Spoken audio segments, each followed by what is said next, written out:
Arestado sa Marawi, Lanao del Sur ang isang commander ng Moro Islamic Liberation Front. Naaresto si Jovi Sangila na may mga alias na Jovi, Najib Onga Sangila at Commander Wahab Gara sa operasyon sa Barangay Tuka. Ayon sa PNP-CIDG, kasapi siya ng 102nd Guerrilla Base Command ng Bangsamoro Islamic Armed Forces ng MILF.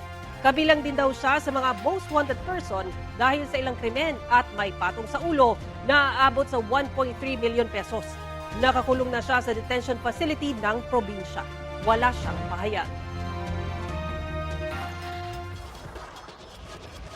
Kapuso, alamin ang maiinit na balita. Bisitahin at mag-subscribe sa GMA Integrated News sa YouTube. Sa mga kapuso abroad, samahan niyo kami sa GMA Pinoy TV at sa www.gmanews.tv.